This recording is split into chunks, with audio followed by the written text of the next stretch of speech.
Usually SPGs with big cannons have a good gun and very bad everything else, but this vehicle pleasantly surprised me as it wasn't that bad at everything else. 2S3M is a Soviet SPG with a 152mm cannon. But despite being mostly used to support allies with firepower, the vehicle still remains quite versatile and can be used in a wide range of situations. This tank destroyer can use 5 different rounds. All of them are slow, big, just like your mom, but also contain a good amount of explosives. Luckily for this vehicle, explosives have the ability to solve most problems in War Thunder. The default high explosive round has almost 6 kilograms of explosives, which is a little underperforming for vehicle's battle rating, as you will meet a lot of heavy tanks which might be difficult to damage. The heat round, in addition to the explosion, also creates a supersonic jet, which does not do a lot of damage but penetrates almost any tank you will meet.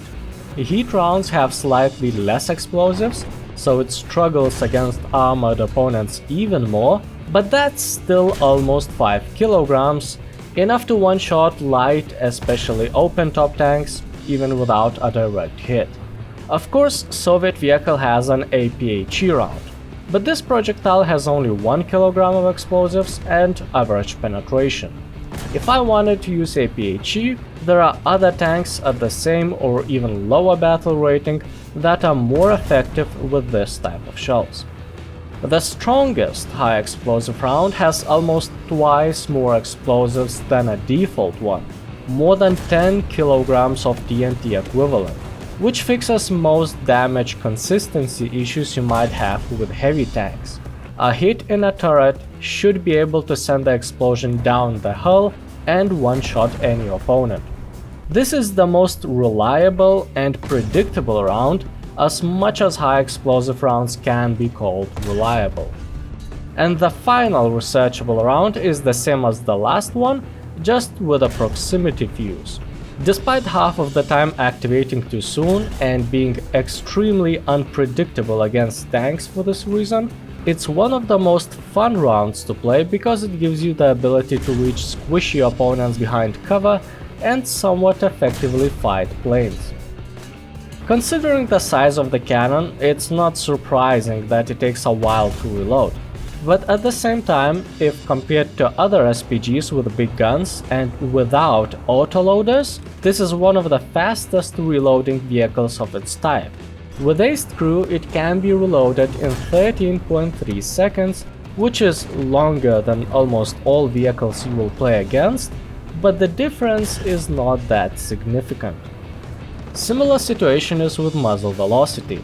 It's 600 to 680 meters per second depending on shell type. Not bad for a high caliber cannon, though it's much slower than usual tanks rounds. On one hand, slower rounds means that you can shoot over hills without a direct line of sight, but there won't be many opportunities to use this to your advantage. Most of the time, slow rounds just makes it harder to hit distant targets, especially fast-moving ones, such as planes. I found it quite difficult to hit a plane unless it was flying directly away or towards me. On a good note, planes were flying towards me quite often. On a bad note, they were doing it because they can easily destroy this SPG with machine guns. Armor plates are only 15 to 30 mm thick, which makes this vehicle vulnerable to pretty much everything except low-caliber machine guns. At the same time, a small amount of armor means that kinetic rounds penetrating the vehicle won't do a lot of post-penetration damage, and some APHE fuses might not even activate, which might allow you to soak up a few rounds and still survive. So despite thin armor, the vehicle might have a good survivability against certain opponents. One of the more unusual things for an SPG with a big gun is a turret. It doesn't rotate very fast, only up to 10 degrees per second, but that's still helpful since it gives you ability to move in a different direction than the cannon is facing. so you can pre-aim at enemy's position in advance and you do not depend on driver, tracks and engine to do the aiming, which is especially useful at close range where every second matters and there is a high risk to be surrounded. During the moments of arousal near gorgeous enemy aircraft, cannon elevates 60 degrees, which technically leaves a blind spot right above you, but that almost never becomes a problem. Either I shot down a plane before it was able to get above me, or my shooting was delayed until the next match. Gun's depression is only 4 degrees, and this is noticeable. You won't be able to shoot over the hilltop unless you go on top of it, exposing the whole vehicle. In theory, the dozer blade can help with gun depression to some extent, but in practice it was more convenient to drive somewhere else and avoid such issues altogether. This is called running away from problems. Always works. The mobility of this SPG allows it to escape the problems at 60 km per hour, though in order to reach the maximum speed you need to drive on roads or down a hill. But there is nothing unusual about that, most of the vehicles have the same issues. The reverse is good, 14 kph. It's enough to quickly drive back behind cover to stay safe for the duration of reload, or disengage completely if allies in front of you were destroyed. 2S3M has a low caliber machine gun, which technically could be used against opponents with open crew compartment, but there are not many such vehicles of similar battle rating, so I don't even have a single kill to show. Against usual light tanks, the machine gun is ineffective because it doesn't have enough penetration and it has too limited vertical guidance to be effective against planes. So most of the time I avoided using it, it just attracts unnecessary attention. In the arcade, this vehicle was significantly easier to play. It becomes more mobile, the turret rotates faster, but most importantly, the ballistics indicator makes aiming at enemies way easier and quicker.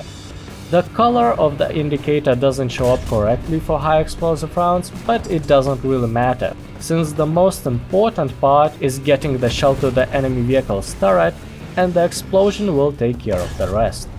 Furthermore, you can use distance on name tags in your advantage to hit squishy opponents behind hills with shells that have proximity fuse. But such opportunities don't happen often, as people tend to use more armored tanks in arcade.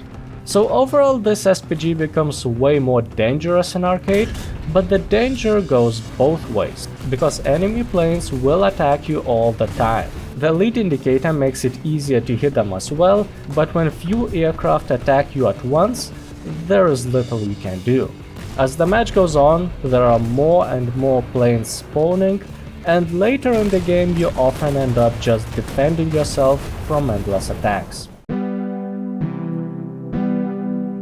The gameplay with 2S3M felt quite slow and mostly defensive. No armor and unpredictable behavior of HE rounds makes it a bad choice for fast-paced combat at capture points or behind enemy lines. I had the most success moving slightly behind allies and supporting them with firepower from a safe distance. Though it doesn't mean that the vehicle cannot be played more actively. The reload is not too bad, and the turret allows it to be somewhat capable to move to the front lines and fight for capture points when there is no better choice. I would rate this vehicle 6 surprised gun mantlets out of 10. This SPG is primarily used for having a massive gun, but it's still quite versatile and can be used as a regular tank or SPAA.